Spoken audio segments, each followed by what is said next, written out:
توحید عملی، ایک ہے توحید عقیدے کی توحید، اللہ کو ایک ماننا اکیلا، لا ضد لہ ولا ند لہ ولا مثل لہ ولا مثال لہ ولا مثیل لہ، اس کے جیسا کوئی نہیں ہے، نہ صفات کے اعتبار سے نہ ذات میں کوئی اس کا کفر نہیں ہے، لم یلد ولم یولد، یہ سب کیا ہے؟ یہ عقیدہ ہے۔ ایک ہے عمل کی توحید، توحید عملی، وہ کیا ہے؟ عمل کی توحید کیا ہے؟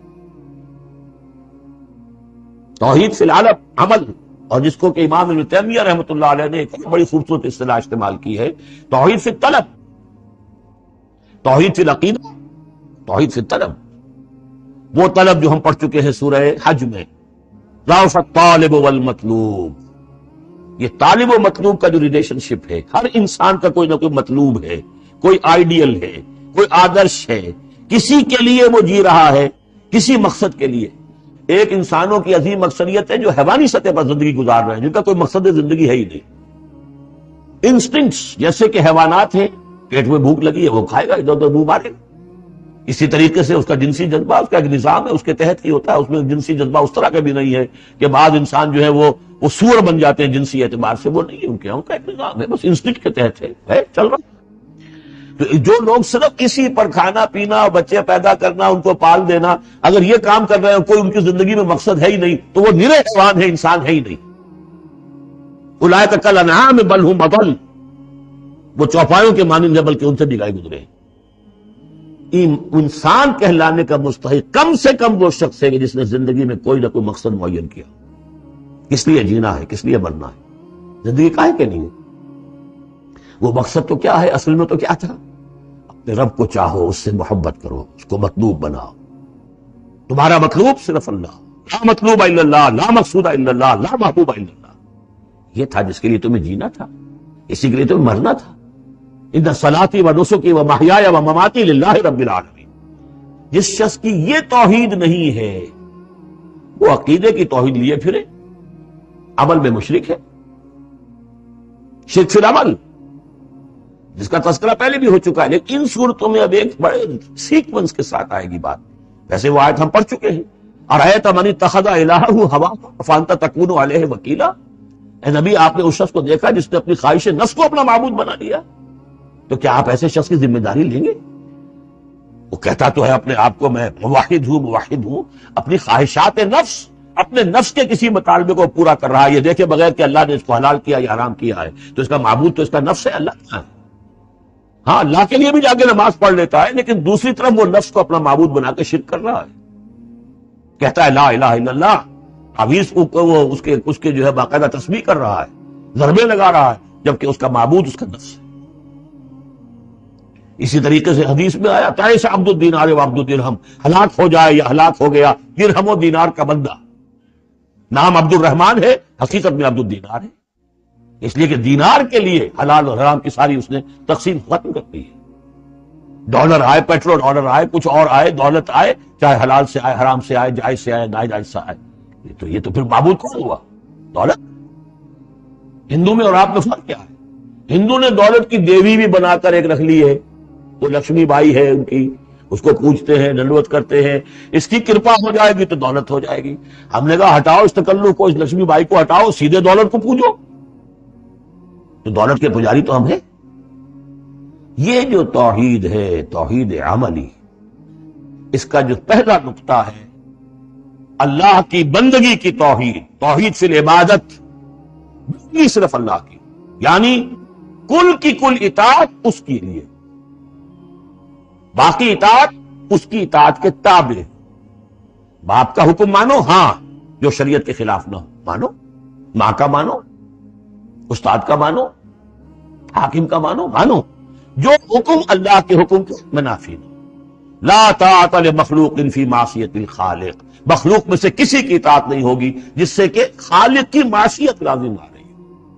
اگر یہ نہیں ہے اور مخلوق میں سے کسی کی بھی اطاعت آپ نے قبول کر لی ہے جس میں کہ خالق کی معصیت آ رہی ہے، تو یہ شرک ہے، چاہے وہ مخلوق آپ کا اپنا نفس ہو، چاہے وہ کوئی حکام ہو، چاہے وہ کوئی اور ادارہ ہو، کوئی بھی ہو، وہ سب طاغوت ہیں۔ تو پہلی یہ سورہ زمر ہے، اس میں آپ دیکھیں گے کس تکرار کے ساتھ بات آ رہی ہے، اللہ کی بندگی، لیکن اس کے لیے اپنی اطاعت کو خالص کرتے ہوئے بندگی. چند آیتیں اس کی ہم پڑھ لیتے ہیں، ویسے یہ کہ وقت بہت کم ہے. بسم اللہ الرحمن الرحیم. تنزیل الکتاب من اللہ العزیز الحکیم. اگلی صورت شروع ہوگی تنزیل الکتاب من اللہ العزیز العلیم، صرف اتنا فرق ہوگا. یہ دونوں صورتیں جوڑے کی ہیں، آپس میں جوڑا ہے. حکیم اور علیم کا فرق ہے صرف. تنزیل الکتاب من اللہ العزیز الحکیم، تنزیل الکتاب من اللہ العزیز العلیم.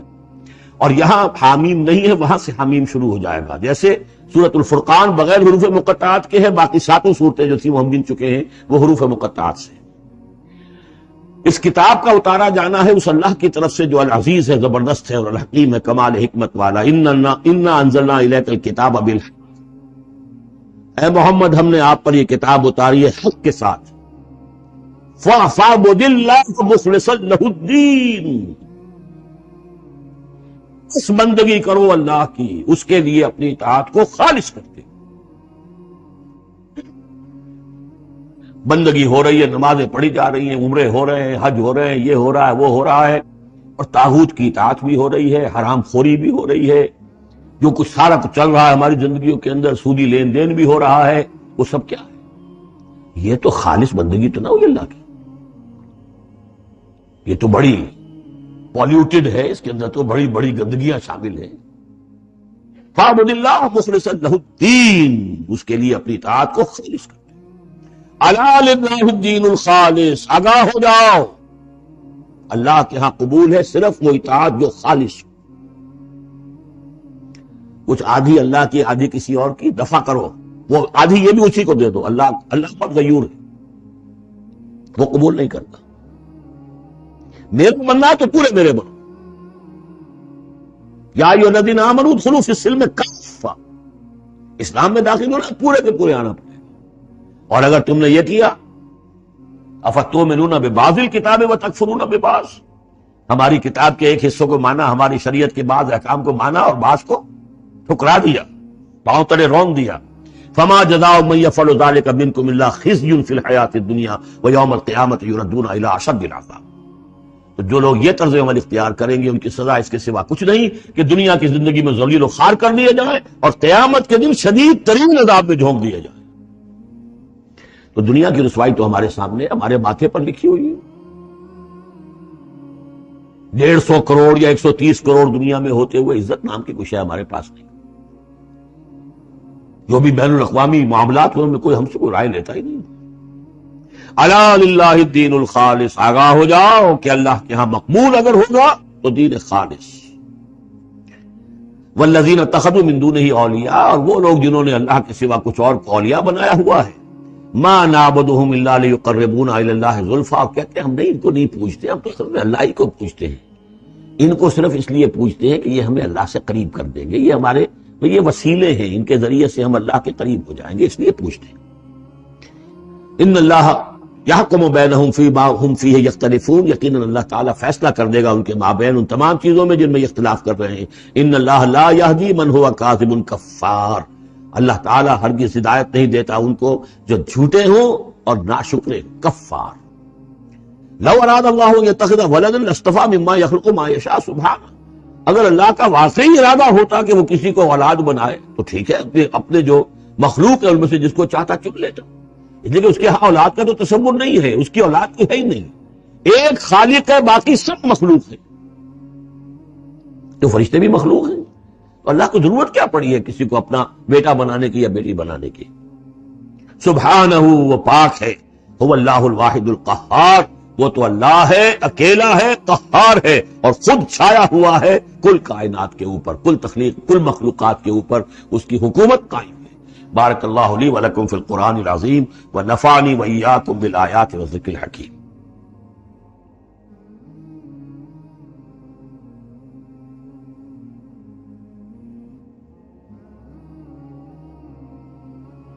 خلق السماوات والارض بالحق. اللہ نے پیدا کیا ہے آسمانوں اور زمین کو حق کے ساتھ، یعنی بامقصد ہے، نتیجہ خیز تخلیق ہے، یہ بے نتیجہ کا کار عبث اور باطل نہیں ہے. یکبر اللیل علی النہار. وہ رات کو لپیٹ دیتا ہے دن پر. ویکبر النہار علی اللیل. اور دن کو لپیٹ دیتا ہے رات پر. اب یہ جو ہے کہیں یولج اللیل فی النہار آتا ہے، کہیں یکور آ رہا ہے، تو یہ مختلف جو الفاظ ہیں، تعبیرات ہیں، لیکن مقصد کیا ہے کہ یہ دن اور رات کا جو الٹ پھیر ہے تو یہ بھی بے مقصد تو نہیں ہے۔ آپ کو معلوم ہے کہ پورا نظام جو چل رہا ہے اسی کے حوالے سے ہے، پورا عالم نباتات کا جو ریسپیریشن کا نظام ہے وہ اسی کے ساتھ متعلق ہے، لہذا یہاں کوئی شے بھی بے مقصد نہیں ہے۔ جب کوئی شے بے مقصد نہیں ہے تو انسان کیسے بے مقصد ہو سکتا ہے؟ کس لیے اس کو پیدا کیا؟ حدیث میں جیسا کہ آیا کہ انما الدنیا خلقت لکم وانتم خلقتم للآخرہ، دنیا تمہارے لیے بنائی گئی لیکن تم آخرت کے لیے بنائے گئے۔ جب تک کہ آخرت کا تصور نہ ہو پھر انسان کا، خاص طور پر انسان میں جو اخلاقی حص ہے، ایک مورل سینس ہے اس کے اندر، کچھ چیزیں اچھی ہیں کچھ بری ہیں، اس کا احساس ہے اس کے اپنے اندر، تو اس کا کوئی نتیجہ کہاں آخر نکل رہا ہے دنیا میں؟ اس کے لیے دوسری زندگی اور بعد سے بعد الموت لازمی ہے۔ وسخر الشمس والقمر، اور اس نے مسخر کر دیا سورج کو بھی اور چاند کو بھی، کل یجری لاجل مسمى، یہ سب کے سب چل رہے ہیں ایک وقت معین تک کے لیے۔ الا هو العزیز الغفار، آگاہ ہو جاؤ وہ زبردست ہے اور بخشنے والا ہے۔ خلقکم من نفس واحدۃ ثم جعل منها زوجها، اس نے بنایا تمہیں ایک ہی جان سے، ایک ہی جی سے۔ اب اس کو جو لوگ ایولیوشن کو مانتے ہیں یا سمجھتے ہیں کہ قرآن مجید کے ساتھ اس کے بعض اجزاء کی مطابقت ہے، وہ تعبیر کرتے ہیں کہ ایک ہی، یعنی ابتدا میں جو حیوانات پیدا کیے گئے ہیں، جو لوور اینیملز ہیں بالکل شروع میں، ان میں سیکس نہیں تھا، جیسے کہ امیبا ہے وہ بس دو حصوں میں تقسیم ہو گیا، یہی اس کی اولاد ہو گئی، وہ جو باپ کہہ لیں ماں کہہ لیں وہ ایک ہی ہے۔ اس کے بعد ایسے بھی پیدا ہوئے کہ جن میں ایک ہی جانور میں دونوں سیکس ہیں۔ یہ جو راؤنڈ ورم ہوتا ہے، راؤنڈ ورم جو برسات میں جو نکل آتے ہیں بہت لمبے لمبے سے کیڑے، یہ ہربیفرائٹ ہیں، ان کے اندر میل اور فیمیل آرگنز دونوں ایک کے اندر موجود ہوتے ہیں۔ اس طریقے سے رفتہ رفتہ پھر ڈیفرینسیشن ہوئی، میل علیحدہ ہو گیا، فیمیل علیحدہ ہو گیا۔ خلقکم من نفس واحدۃ ثم جعل منها زوجها، اسی جان سے اس کا جوڑا بنایا۔ وانزل لکم من الانعام ثمانیۃ ازواج، اور تمہارے لیے 8 جوڑے اتار دیے تمہارے مویشیوں میں سے۔ عام طور پر عرب میں جو مویشی موجود تھے ان میں سے اونٹ نر اور مادہ، گائے نر اور مادہ، اسی طریقے سے بھیڑ نر اور مادہ، اور بکری نر اور مادہ، یہ جو ہیں ان کے ہاں یہی مویشی تھے۔ ثمانیۃ ازواج یہ سورہ انعام میں بھی آ چکا ہے، وہ ہمیں یاد ہوگا۔ من الابل اثنین ومن البقر اثنین ومن المعز اثنین، یہ وہاں آ چکا ہے۔ یخلقکم فی بطون امہاتکم، اور وہ تمہیں پیدا کرتا ہے تمہاری ماؤں کے پیٹوں میں، خلقن بعد خلقن، ایک خلق کے بعد دوسری خلق، تخلیق کے بعد مراحل ہیں اس کے، نطفہ ہے، علقہ ہے، مضغہ ہے، مخلقہ اور غیر مخلقہ، پھر اس کو جو، اور پھر خلقن آخر، ایک اور ہی تخلیق ہے۔ اس پہ میں عرض کر چکا ہوں کہ اس موضوع پر ضربہ سلام جو ہے قرآن مجید کا، وہ سورہ مومنون کا پہلا رکوع ہے۔ فی ظلمات ثلاث، یہ ذکر یہاں آیا ہے، 3 پردوں کے اندر تخلیق ہو رہی ہے۔ یعنی ایک پردہ یہ پیٹ کی دیوار ہے، جو مردوں کی بھی دیوار ہے، یہ پیٹ کی ایبڈومینل وال ہے۔ دوسرا پردہ پھر جو یوٹرس ہے، رحم ہے ماں کا، اس کی موٹی دیوار ہے۔ تیسری وہ جھلی ہے جس میں کہ وہ بچہ جو ہے جنین لپٹا ہوا ہوتا ہے۔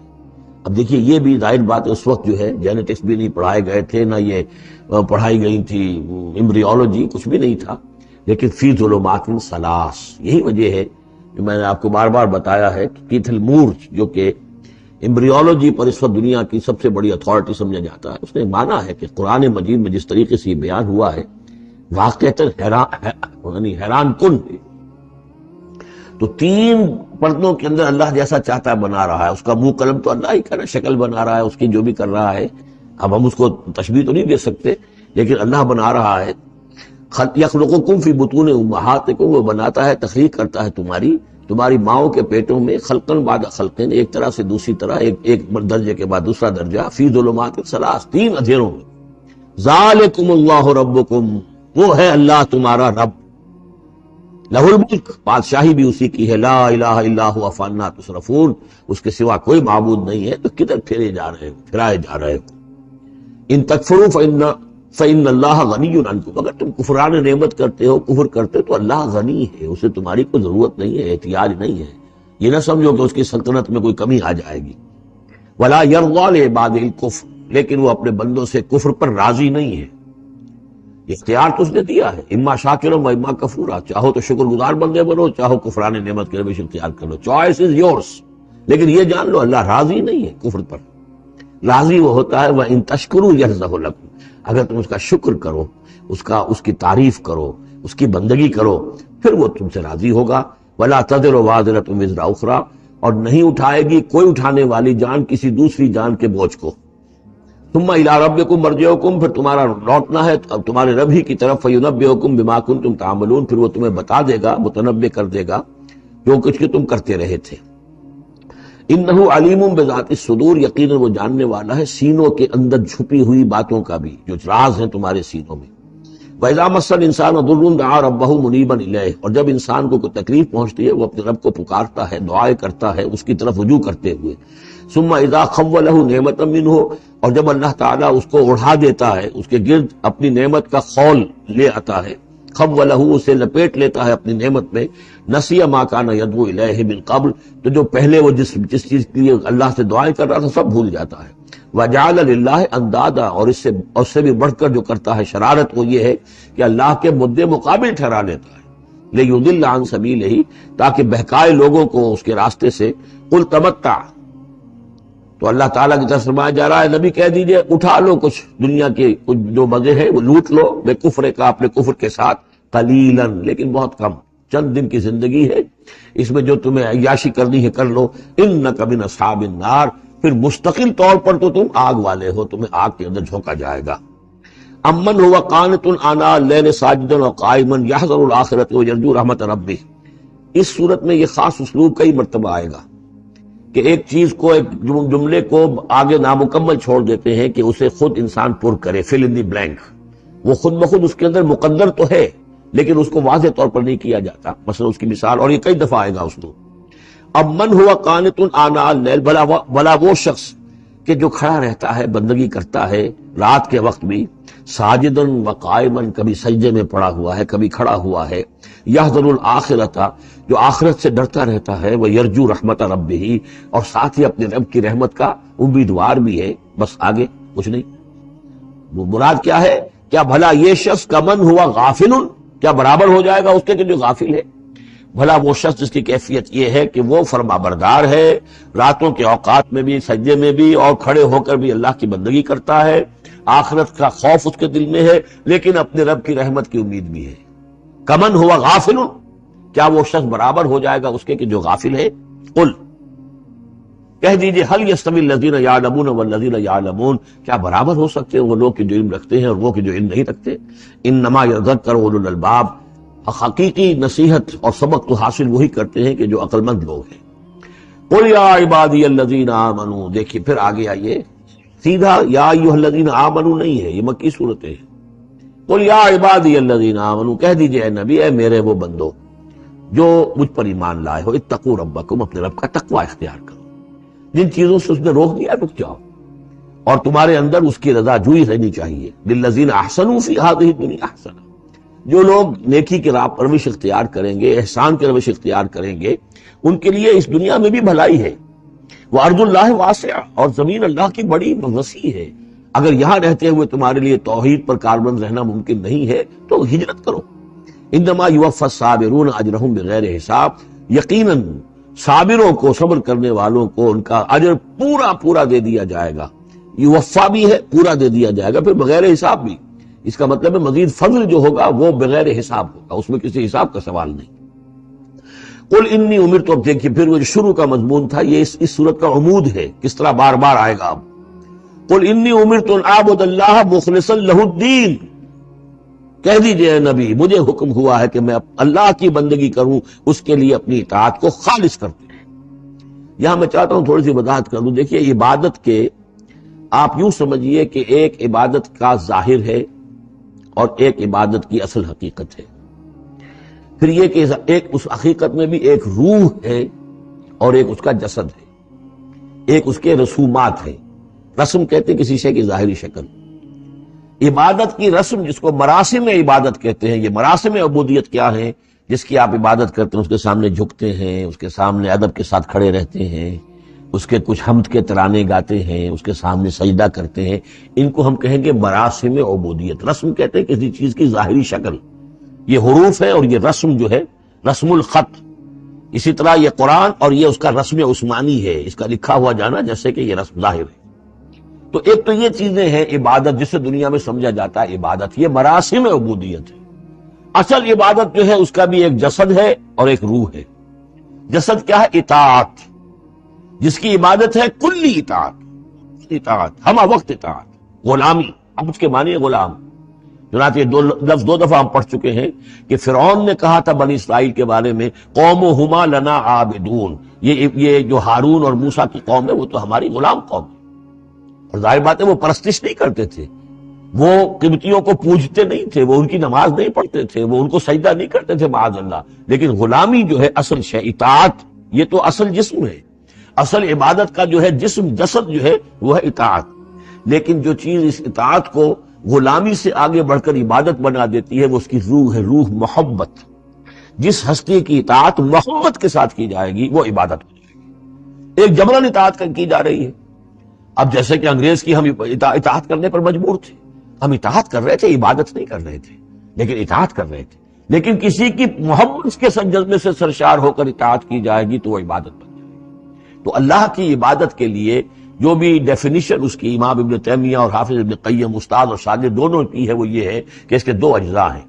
العبادت تجمع اصلین، غایت الحب مع غایت الذل والخضوع، کہ دو چیزوں کو جمع کرنے سے اللہ کی عبادت جو ہے وجود میں آتی ہے، حد درجے کی محبت اللہ کے ساتھ اور حد درجے میں اللہ کے سامنے اپنے آپ کو بچھا دینا، مطیع اور منقاد ہو جانا۔ اچھا یہ تو ہے اصل عبادت، لیکن اس کے لیے جو رسم ہے وہ کیا ہے؟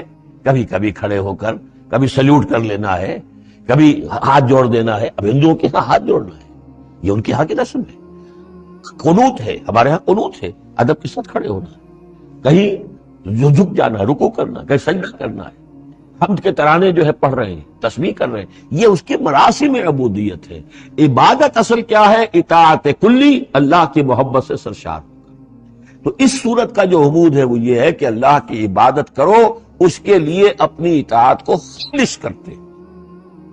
اطاعت میں آپ نے کسی اور کو شامل کر دیا، انڈیپینڈنٹ آف ہم، اللہ کی اطاعت سے آزاد، مستقل بذات اطاعت، یہ شرک ہے، اور وہ اطاعت اللہ کو قبول نہیں۔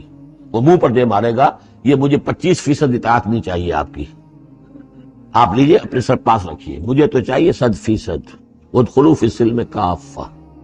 اور ہم سمجھتے ہیں کہ ہم 5-10% بھی ٹرخا لیں گے اللہ تعالیٰ کو تب بھی ہمیں جنت وہ دے ہی دے گا۔ یہی ہے اصل میں ہمارا جو سارے سوچ کا فطور ہے۔ یہ کل زندگی اور کل بندگی جو ہے اس کا تصور ذہنوں سے نکل چکا ہے۔ یہ تصور ہے جو اس صورت سے اب اس کی جڑ پڑ رہی ہے، اور یہ در حقیقت کلائمیکس کو پہنچے گا چوتھی صورت میں جا کر، سورہ شورى میں، وہ ہم کل پڑھنی انشاءاللہ۔ تو دیکھیے پھر آ گیا قل انی امرت ان اعبد اللہ مخلصا لہ الدین، کہہ دیجئے مجھے تو حکم ہوا کہ میں اللہ کی بندگی کروں، اس کے لیے اپنی اطاعت کو خالص کرتے ہوئے۔ وامرت لان اکون اول المسلمین، اور مجھے حکم ہوا کہ سب سے پہلا مسلم، سب سے پہلا فرما بردار میں خود بنوں۔ یہ نہیں ہے کہ میں تمہیں فرما برداری کی دعوت دے رہا ہوں اور خود جو ہے میں اللہ کی نافرمانی کروں، یہ نہیں۔ قل انی اخاف ان عصیت ربی عذاب یوم عظیم، کہہ دیجئے مجھے تو خود اندیشہ ہے اگر میں اپنے رب کی نافرمانی کروں تو ایک بڑے دن کا عذاب مجھے آ پکڑے گا۔ میں اپنے آپ کو مستثنا نہیں سمجھتا، میں بھی بندہ ہوں۔ اگر میں معصیت کروں، اگر میں اپنے رب کی نافرمانی کروں، ظاہر بات ہے کہ یہ جو ہے اگر بہت بڑا اگر ہے، ظاہر اس کے حضور کا امکان نہیں حضور کے لیے، لیکن سمجھانے کے لیے ان لوگوں کو بتایا جا رہا ہے۔ قل اللہ اعبد مخلصا لہ دینی، پھر وہی۔ حالانکہ دیکھیے ایک بات ہے کہ ایک ہی اسلوب کو بار بار تکرار سے لانا عام ہماری دنیا میں جو ہمارے نگارش کے اور جو بھی یعنی تصنیف و تعریف کے اصول ہیں اس کو عیب سمجھا جاتا ہے کہ یہ تو تصنیف و تعریف کا عیب ہے کہ اسلوب کو آپ تکرار میں لا رہے ہیں۔ یہ تو کمال اللہ کا ہے، فصاحت و بلاغت کا، کہ وہ لا رہا ہے اس کو بار بار، اور پھر کوئی بھاری نہیں گزرتا، بلکہ یہ کہ اس کے اندر اس کے اور حسن بڑھ رہا ہے۔ لیکن یہ کہ اس تکرار سے جو ایمفیسس ہے اس کو سمجھیے کہ یہ اسلوب بار بار کیوں آ رہا ہے۔ پہلی آیت یہ تھی تنزیل الکتاب من اللہ العزیز الحکیم انا انزلنا الیک الکتاب بالحق فاعبد اللہ مخلصا لہ الدین الا للہ الدین الخالص۔ اور اس کے بعد اب آپ نے یہاں دیکھا آیت نمبر 11 قل انی امرت ان اعبد اللہ مخلصا لہ الدین، اور پھر آیت نمبر 14 قل اللہ اعبد مخلصا لہ الدین، کہہ دیجئے میں تو اللہ ہی کی بندگی کرتا ہوں، اس کے لیے اپنی اطاعت کو خالص کرتے ہوئے۔ فاعبدوا ما شئتم من دونہ، تو اس کے سوا تم جس کو چاہو پوجو، تمہاری مرضی ہے۔ قل ان الخاسرین الذین خسروا انفسهم، کہہ دیجئے کہ اصل میں تو گھاٹے میں اور نقصان میں اور بربادی میں تو وہی ہوں گے جنہوں نے اپنے آپ کو واہلیہم اور اپنے گھر والوں کو، اپنے اہل و عیال کو خسارے میں ڈالا یوم القیامہ، قیامت کے دن۔ یہاں تو حلوے مانڈے کھلائے، پراٹھے انڈوں کے ناشتے کرائے، لیکن جو جھونک رہے انہیں جہنم کے اندر، تو تم ان کے ساتھ خیر خائی کر رہے ہو یا بدخائی کر رہے ہو؟ خود بھی سارے سیدھے جا رہے ہو جہنم کے اندر اور لے کر جا رہے ہو اہل و عیال کو جہنم کے اندر حرام خوری کر کے۔ تو یہ ان کی محبت ہے یا ان کی دشمنی ہے؟ قل ان الخاسرین الذین خسروا انفسهم واہلیہم یوم القیامہ، قیامت کے دن جنہوں نے خسارے میں ڈال دیا اپنے آپ کو اور اپنے اہل عیال کو، جیسے کہ ہم آگے چل کر پڑھیں گے سورہ تحریم میں، یا ایھا الذین آمنوا قوا انفسکم واہلیکم نارا، اے ایمان والو بچاؤ اپنے آپ کو اور اپنے اہل و عیال کو آگ سے، جہنم کی آگ سے۔ لیکن جن لوگوں نے اپنے آپ کو آگ کا مستحق بنا لیا، اپنے اہل و عیال کو، ان سے بڑا گھاٹے میں کون ہوگا؟ الا ذالک ھو الخسران المبین، آگاہ ہو جاؤ یہ تو کھلی گمراہی ہے اور کھلا گھاٹا ہے اور نقصان ہے۔ لہم من فوقہم ظلل من النار، ان کے لیے ہوں گے ان کے اوپر سے بھی بادل ہوں گے، تہ بر تہ ظلل آگ کے، ومن تحتہم ظلل، اور ان کے نیچے بھی آپ کے بھبکے ہوں گے اور وہ بھی تہ پر تہ ہوں گے۔ ذالک یخوف اللہ بہ عبادہ، یہ ہے وہ شے کہ جس سے اللہ ڈرا رہا ہے اپنے بندوں کو۔ یا عباد فتقون، اے میرے بندوں پس ڈرو، بچو، اس آگ سے اپنے آپ کو بچانے کی کوشش کرو۔ والذین اجتنبوا الطاغوت ان یعبدوها، اور وہ لوگ کہ جنہوں نے طاغوت کا انکار کیا، ان سے کنارہ کشی کر لی، ان کی بندگی نہیں کی، اور طاغوت کا لفظ سورہ بقرہ سے پڑھتے ہوئے آ رہے ہیں، فمن یکفر بالطاغوت ویؤمن باللہ فقد استمسک بالعروۃ الوثقی، جو بھی اللہ کی اطاعت سے سرتابی کر رہا ہے وہ طاغوت ہے۔ طغا کسے کہتے ہیں؟ طغیانی، دریا اپنی حد میں بہ رہا ہے، کیا خوبصورت منظر ہے، اور وہ حد سے باہر نکلا، طغیانی آ گئی۔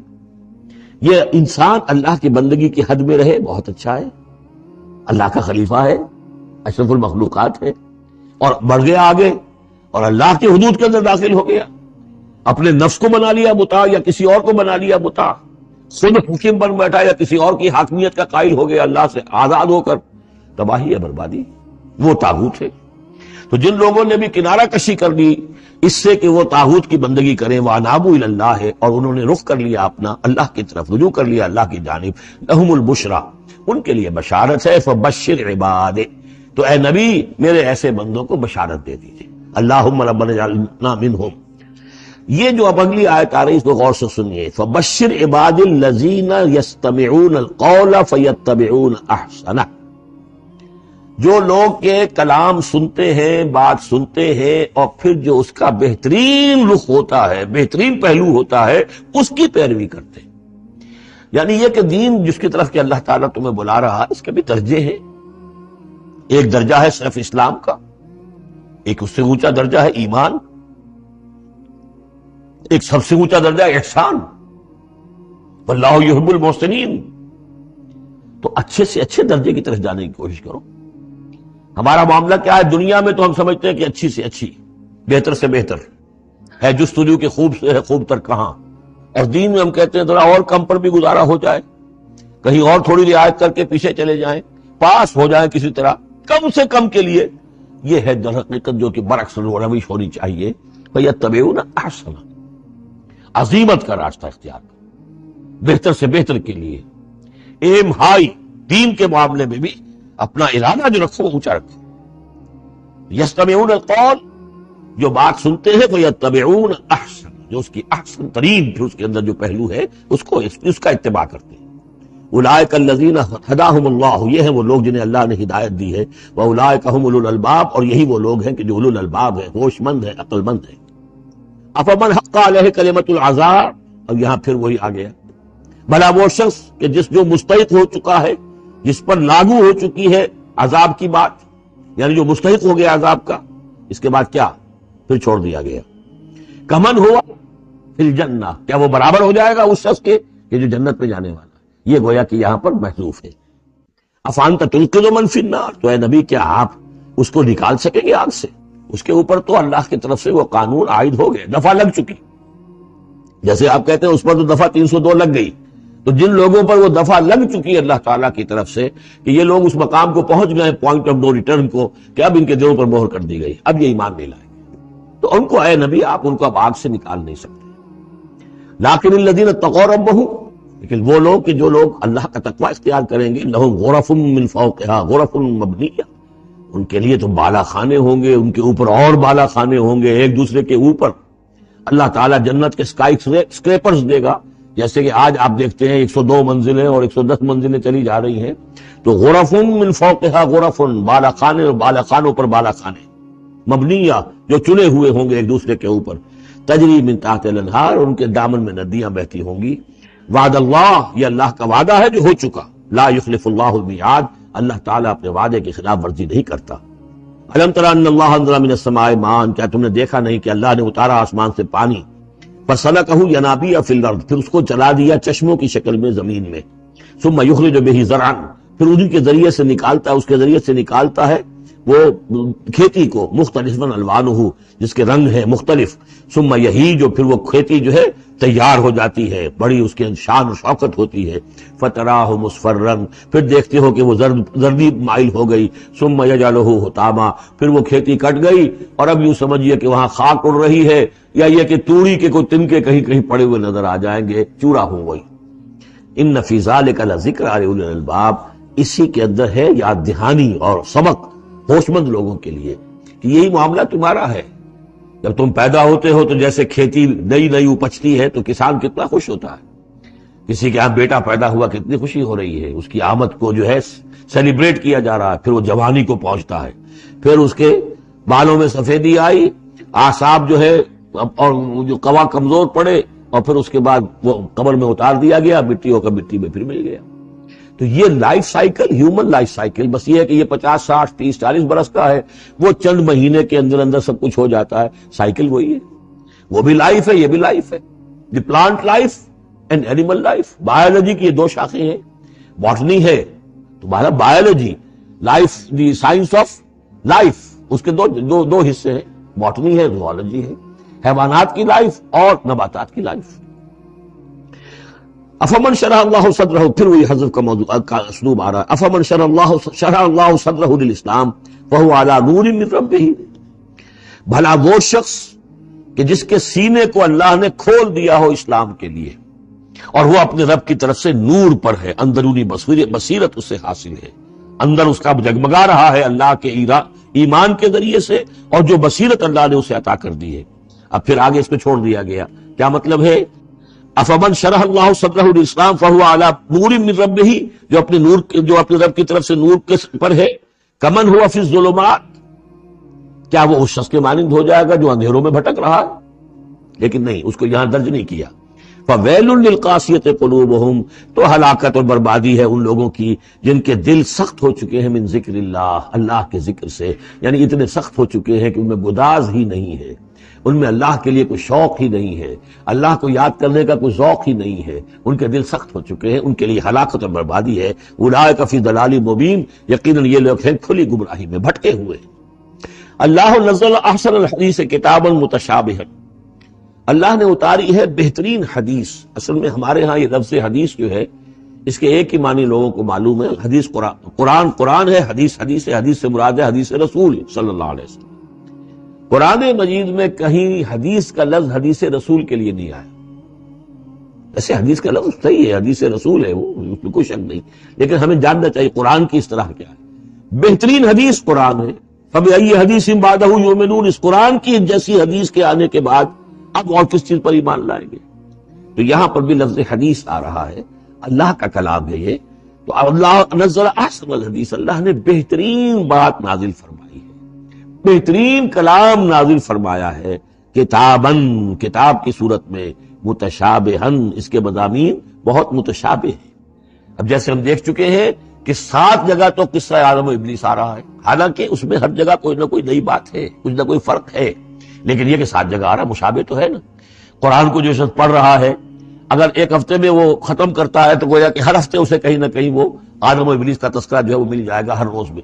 تو اس طریقے سے یہ کہ جو اہم مضامین ہیں وہ قرآن مجید میں اس طریقے سے لائے گئے ہیں کہ صورتیں مشابہ ہیں، صورتوں کے جوڑے ہیں، مسانیاں دہرائی ہوئی یا جوڑوں کی شکل میں دونوں معنی ہو سکتی ہیں اس کی۔ تقشعر، تقشعر منہ جلود الذین یخشون ربہم، جن لوگوں کے اندر اللہ کی خشیت ہے ان کے رونگٹے کھڑے ہو جاتے ہیں اس کتاب کو پڑھ کر۔ اس کو پڑھتے ہوئے ان پر جو اللہ تعالیٰ کا خوف اور اللہ کی خشیت طاری ہوتی ہے تو جسم کے جو بال ہیں، جلد کے اوپر جو بال ہیں وہ کھڑے ہو جاتے ہیں۔ ثم تلین جلودہم وقلوبہم الی ذکر اللہ، پھر اس کے بعد ان کی کھالیں بھی اور ان کے دل بھی اللہ کی یاد میں نرم پڑ جاتے ہیں۔ ذالک ھدی اللہ یہدی بہ من یشاء، یہ اللہ کی ہدایت ہے جو وہ دیتا ہے جس کو چاہتا ہے۔ ومن یضلل اللہ فما لہ من ہاد، اور جس کی گمراہی پر اللہ تعالیٰ کی طرف سے مہر ثبت ہو چکی پھر اس کے لیے کوئی ہدایت دینے والا نہیں۔ افمن یتقی بوجہہ سوء العذاب یوم القیامہ، پھر وہی حذف کا موضوع ہے، کا اسلوب ہے۔ بھلا وہ شخص کہ جو اپنے چہرے کو سوء العذاب سے بچانے کی کوشش کرتا ہے، جو روکتا ہے اپنے منہ سے، آگ کی لپیٹ آ رہی ہے، آگ کے جو ہے تھپیڑے آ رہے ہیں، اور وہ کیا کرے، چہرہ جو ہے اس کی زد میں ہے۔ افمن یتقی بوجہہ، اپنے چہرے سے روکتا ہے سوء العذاب، عذاب کو، یوم القیامہ، قیامت کے دن، تو کیا بھلا وہ شخص اس کے برابر ہو جائے گا جو روح و ریحان و جنت نعیم کے اندر ہے؟ برابر تو نہیں ہوگے۔ بھلا وہ شخص کہ جو روکتا ہے اپنے منہ پر برا عذاب یوم القیامہ، قیامت کے دن، وقیل للظالمین ذوقوا ما کنتم تکسبون، اور کہہ دیا جائے گا ان سے، ظالموں سے، چکھو مزہ جو کچھ کمائی تم کرتے رہے تھے، یہ تمہارے وہی اعمال ہیں کہ جنہوں نے اس آگ کی شکل اختیار کی ہے۔ کذب الذین من قبلہم، میں نبی جھٹلایا انہوں نے بھی جو ان سے پہلے تھے۔ فاتاہم العذاب من حیث لا یشعرون، تو ان پر آ دھمکا عذاب وہاں سے جہاں سے انہیں گمان تک نہیں تھا۔ فَأَذَاقَهُمُ اللَّهُ الْخِزْيَ فِي الْحَيَاةِ الدُّنْيَا، تو اللہ تعالیٰ نے دنیا کی زندگی میں انہیں رسوائی کا مزہ چکھا دیا۔ وَلَعَذَابُ الْآخِرَةِ أَكْبَرُ، آخرت کا عذاب بہت بڑا ہے۔ لَوْ كَانُوا يَعْلَمُونَ، کاش کہ انہیں معلوم ہوتا ہے۔ وَلَقَدْ ضَرَبْنَا لِلنَّاسِ فِي هَذَا الْقُرْآنِ مِنْ كُلِّ مَثَلٍ، اور ہم نے تو انسانوں کے لیے اس قرآن میں تمام مثالیں بیان کر دی ہیں، ہر طریقے سے بات کو کھول دیا ہے، کتنے ہی اسلوب ہم نے اختیار کر لیے ہیں، کتنی ہی ترتیب سے بات بتا دی ہے، لعلہم یتذکرون، شاید کہ وہ دھیان کریں، تاکہ وہ توجہ کریں، سبق حاصل کریں۔ قرآن عربی غیر ذی عوج، اور ہم نے اس کو بنا دیا ہے قرآن عربی، فصیح اور بلیغ عربی زبان میں یہ قرآن ہم نے اتارا ہے، غیر ذی عوج، اس میں کہیں بھی کوئی ٹیڑھ نہیں ہے، کوئی کجی نہیں ہے، سلیس ہے، اس میں کہیں پہیلیاں اور بجھارتیں نہیں بجھوائی گئی ہیں۔ اس میں جو ہے بعض اوقات ہوتے ہیں کچھ لوگ جو ہیں اپنے علم کا دھوس جمانے کے لیے ثقیل الفاظ استعمال کریں گے، خاص طور پر وہ نہیں، اللہ تعالیٰ تو بڑی سلیس زبان کے اندر، وَلَقَدْ يَسَّرْنَا الْقُرْآنَ لِلذِّكْرِ فَهَلْ مِن مُدَّكِرٍ، ہم نے تو آسان بنایا قرآن کو ذکر کے لیے، تو ہے کوئی جو اس سے ذکر حاصل کرے۔ قرآن عربی غیر ذی عوج لعلہم یتقون، شاید کہ وہ تقوی کی روش اختیار کریں۔ ضرب اللہ مثلا رجلا فیہ شرکاء متشاکسون ورجلا سلما لرجل هل یستویان مثلا الحمد للہ بل اکثرهم لا یعلمون۔ اب یہ توحید عملی کے لیے ایک تمثیل دی جا رہی ہے۔ اللہ نے ایک مثال بیان فرمائی ہے ایک شخص کی، ایک ایسا غلام ہے جس کے کئی آقا ہیں، 4 آدمیوں نے مل کر خرید لیا ہے غلام، اب وہ غلام 4 کا غلام ہے، 4 اس کے آقا ہیں۔ اب آپ اندازہ کیجئے کہ اس کی جان کس مصیبت میں آئے گی۔ ایک آقا کچھ کہہ رہا ہے، دوسرا کچھ کہہ رہا ہے، ایک باس جو ہے وہ کچھ کہہ رہا ہے، دوسرا باس کچھ اور کہہ رہا ہے۔ یہ جو ایڈمنسٹریشن کا اور مینجمنٹ کے جو اصول ہیں، تو اس میں جو سیدھی لائن جب تک نہ ہو اس سے تو سارا فساد بچ جاتا ہے۔ اب وہ جو بیچارہ غلام ہے جسے 4 آقاؤں کو خوش کرنا ہے، اس کی تو جان ہر وزیر کے اندر ہے۔ وَرَجُلًا سَلَمًا لِرَجُلٍ، اور ایک شخص ہے جو پورا کا پورا ایک شخص کا غلام ہے۔ تو ایک آقا کو راضی کر لینا، اس کی خدمت کرنا، اس کو مطمئن کرنا کتنا آسان ہے، جبکہ ایک سے زائد آقاؤں کو مطمئن کرنا اور خوش رکھنا اور ان کی خدمت کا حق ادا کرنا بہت مشکل ہے۔ یہی شرک اور توحید کا معاملہ ہے، ایک اللہ کے بندے بن جاؤ، اسی میں سکون ہے، اسی میں اطمینان ہے، اسی میں چین ہے، ذہنی سکون اور قلبی اطمینان بھی اسی میں ہے، روحانی سکون بھی اسی میں ہے۔ اور جب تم یہ کہ یہ شرک اور بہت سے دیوی اور بہت سے دیوتا، تو ہر وقت جو ہے وہ جان کانپتی رہے گی کہ ایک دیوی راضی ہو رہی تو دوسری ناراض ہو رہی ہے، اور ایک دیوتا جو ہے اس کی کوئی ڈنڈوت کی ہے تو دوسرا ناراض ہوگا کہ میرے ہاں کوئی چڑھاوا نہیں چڑھایا، تو یہ تو ان کی جان تو ہر وقت جو ہے مصیبت کے اندر رہے گی۔ ضرب اللہ مثلا رجلا فیہ شرکاء متشاکسون، اور وہ شریک جو ہے اس کے آقا وہ زندگی بھی ہیں، ایک دوسرے کے ساتھ اناد رکھنے والے بھی ہیں، تو اس کا کیا حال ہوگا اس غلام کا جو ان 4 آقاؤں کا غلام ہے۔ وَرَجُلًا سَلَمًا لِرَجُلٍ، اور ایک جو غلام وہ ہے، ایک شخص وہ ہے کہ جو ایک ہی آدمی کا غلام ہے. هل يستويان مثلا، کیا یہ برابر ہو سکتے ہیں مثال میں؟ الحمدللہ، کل تعریف اللہ کے لیے. یعنی یہ کہ صاف بات ہو گئی کہ توحید ہی صحیح راستہ ہے. بل اکثرهم لا يعلمون، لیکن یہ کہ ان کی اکثریت علم نہیں رکھتی. انک میت وانہم میتون، اے نبی آپ کو بھی وفات پانا ہے، موت آپ پر بھی وارد ہوگی اور یہ سب بھی مریں گے. ثم انکم یوم القیامت عند ربکم تختصمون، پھر تم اپنے رب کے پاس قیامت کے دن آپس میں جھگڑو گے. کیا جھگڑو گے؟ حضور کہیں گے کہ میں نے تو یہ ان کو بتا دیا تھا سارا کچھ، اللہ جو تو نے بھیجا تھا میں نے پہنچا دیا. ان میں سے ہو سکتا ہے کچھ کھڑے ہو کر یہ پلی لیں کہ نہیں مجھ تک بات نہیں پہنچی تھی. یہ جھگڑا ہوگا پھر، کیونکہ اللہ تعالیٰ نے تو بھیجا محمد رسول اللہ صلی اللہ علیہ وسلم کو، اور جواب دہی ان سے بھی ہوگی.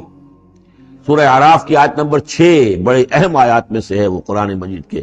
فَلَنَسْأَلَنَّ الَّذِينَ أُرْسِلَ إِلَيْهِمْ وَلَنَسْأَلَنَّ الْمُرْسَلِينَ، ہم ان سے بھی پوچھیں گے جن کے طرف رسولوں کو بھیجا، اور ان سے بھی پوچھیں گے جنہیں رسول بنا کر بھیجا. تم نے ہمارا پیغام پہنچا دیا تھا؟ یہ ہم نے پہنچا دیا. اسی لیے حضور نے گواہی لے لی تھی حجۃ الوداع میں، الا هل بلغت، لوگوں میں نے پہنچا دیا کہ نہیں؟ اور پورے مجمع نے کہا انا نشهد انک قد بلغت وادیت ونصحت.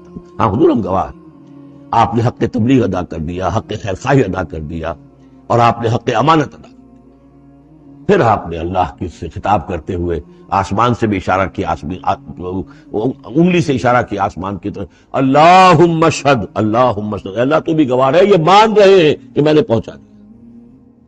پھر آپ نے فرمایا فَلْيُبَلِّغِ الشَّاهِدُ الْغَائِبَ، اب میں نے تو تمہیں پہنچا دیا ہے، تمہارا فرض ہے کہ تم پہنچاؤ ان کو جو یہاں موجود نہیں. یہ ہے سلسلہ جو شروع کیا ہے. یہ گویا کہ جو میں نے کل بتایا تھا رسول و رسول اللہ ہے. اب گویا کہ پوری امت جو ہے وہ اللہ کے رسول کی رسول ہے. اللہ کے رسول نے باقی پوری نوع انسانی کے لیے اپنی امت کو یہ کام سونپ دیا ہے کہ جیسے میں نے تمہیں پہنچایا تھا تمہیں پہنچانا ہے پوری نوع انسانی کو.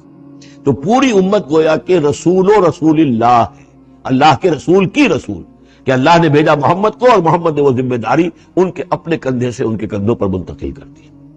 یہ ہے صورتحال جس کو 2 جگہ قرآن میں کہا گیا. سورہ حج میں بھی ہم پڑھ چکے، هو اجتباکم وما جعل علیکم فی الدین من حرج الی قولہ تعالی لیکون الرسول شہیدا علیکم وتکونوا شہداء علی الناس. اور ادھر سورہ بقرہ کے اندر کہہ دیا گیا ہجرت کے ادھر ہجرت کے ادھر. یہ دونوں صورتیں، ہجرت سے متصل قبل حج اور ہجرت کے متصل بعد البقرہ.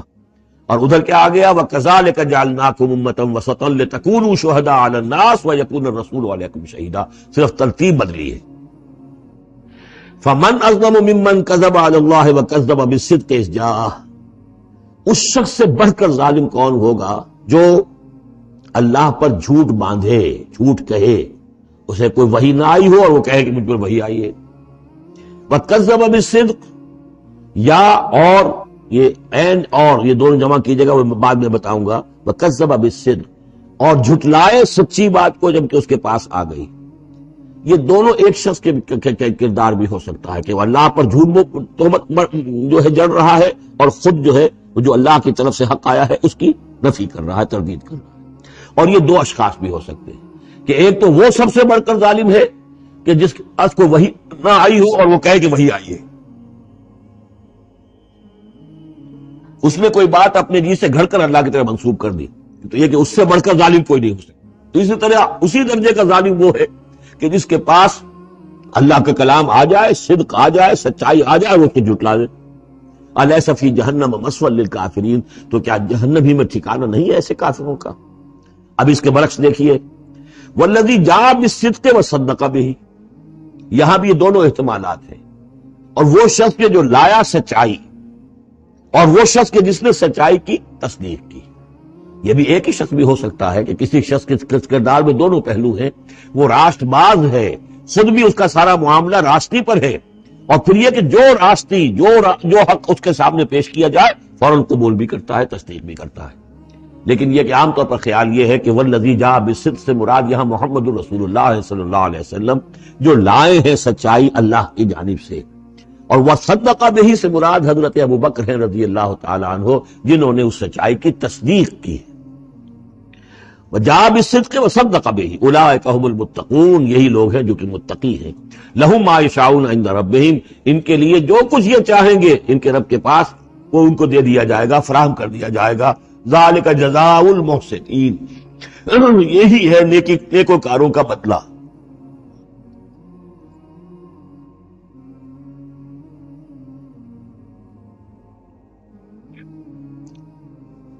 لِيُكَفِّرَ اللَّهُ عَنْهُمْ أَسْوَأَ الَّذِي عَمِلُوا وَيَجْزِيَهُمْ أَجْرَهُمْ بِأَحْسَنِ الَّذِي كَانُوا يَعْمَلُونَ، تاکہ اللہ تعالیٰ ان کے وہ اعمال جو برے ہیں وہ تو ان سے دور کر دے.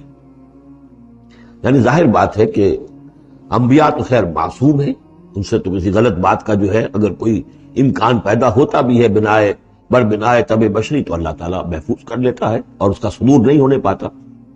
باقی تو ہر شخص سے خطا ہو سکتی ہے، غلطی ہو سکتی. تو اللہ تعالیٰ جو ہے ان کے جو برے اعمال ہوں گے انہیں تو دور کر دے گا، ہٹا دے گا، نامہ اعمال سے دھو دے گا. کوئی لغزش ہے، کسی میں کوئی خطا ہو گئی ہے، کوئی ایسی شے ہے کہ جو ان کے ہاں ناپسندیدہ ہے، ان کے کردار میں ہے، اللہ اسے دور کر دے گا، دھو دے گا. وَيَجْزِيَهُمْ أَجْرَهُمْ بِأَحْسَنِ الَّذِي كَانُوا يَعْمَلُونَ، اور ان کا جو جزا ان کی معین کرے گا وہ ان کے بہترین اعمال کے حساب سے کرے گا. ظاہر بات ہے ہر نیکوکار کے تمام اعمال ایک جیسے نہیں ہوتے، نیکی کے بھی درجات ہیں، اونچے درجے کی نیکی، اس سے کمتر درجے کی نیکی، اس سے کمتر درجے کی نیکی. لیکن اللہ جب اس کی جزا کا معاملہ طے کرے گا، مقام و مرتبہ، تو اس کے بلند ترین جو اعمال ہیں اس کے حساب سے اللہ تعالیٰ اسے جنت میں مقام عطا فرمائے. جو برے ہیں ان کو دھو دے گا، پاک کر دے گا. والذی جاء بالصدق وصدق به اولئک هم المتقون لهم ما یشاءون عند ربهم ذلك جزاء المحسنین لیکفر اللہ عنهم اسوأ الذی عملوا ویجزیهم اجرهم باحسن الذی كانوا یعملون. الیس اللہ بکاف عبدہ، کیا اللہ کافی نہیں اپنے بندے کے لیے، اپنے بندے کی مدد کے لیے، اپنے بندے کی حفاظت کے لیے؟ یہ سوالیہ نشان ہے حقیقت میں، یہ اس پر زور دینے کے لیے اللہ کافی ہے. اے نبی آپ اور اے مسلمانوں تم مطمئن رہو، تمہاری حفاظت، تمہاری مدد اس کے لیے اللہ کافی ہے. وَيُخَوِّفُونَكَ بِالَّذِينَ مِن دُونِهِ، اور یہ تمہیں ڈراتے ہیں، اے نبی یہ تو آپ کو بھی ڈراتے ہیں ان سے کہ جو اس کے علاوہ ہے، اللہ کے علاوہ ہمارے معبودوں کی کوئی پھٹکار پڑے گی تم پر، جیسے کہ حضرت ابراہیم علیہ السلام کو ڈرایا تھا. سورہ انعام کے اندر ہم پڑھا ہے کہ تم نے سارے معبودوں کی نفی کر دی، اب ذرا انتظار کرو، اب تم پر جو بیتے گی ان کی پھٹکار پڑے گی تم پر، ان کی طرف سے تم پر پکڑ آئے گی. انہوں نے کہا تھا مجھے کس سے ڈراتے ہو؟ بدبختو ڈرنا تمہیں چاہیے، تم اللہ کے ساتھ شریک کرتے ہو، مجھے تو کوئی ڈر نہیں ہے. اسی طریقے سے کہا کہ یہ ڈرا رہے اے نبی آپ کو بالذین من دونہ، ان کے بارے میں ان سے ڈرا رہے ہیں کہ جو اللہ کے سوا انہوں نے معبود بنا رکھے. ومن یضلل اللہ فما لہ من ہاد، اور جس کو اللہ تعالیٰ گمراہ کر دے، جس کی گمراہی کے اوپر مہر لگا دے، پھر اس کے لیے کوئی ہدایت دینے والا نہیں. وَمَن يَهْدِ اللَّهُ فَمَا لَهُ مِن مُضِلٍّ، اور جس کو اللہ ہدایت دے دے پھر اسے گمراہ کرنے والا کوئی نہیں. أَلَيْسَ اللَّهُ بِعَزِيزٍ ذِي انتقام، تو کیا اللہ تعالیٰ زبردست نہیں ہے، انتقام لینے والا. وَلَئِن سَأَلْتَهُم مَّن خَلَقَ السَّمَاوَاتِ وَالْأَرْضَ لَيَقُولُنَّ اللَّهُ، اور جب یہ آپ ان سے اگر پوچھیں گے کس نے پیدا کیا آسمانوں اور زمین کو، وہ کہیں گے اللہ نے.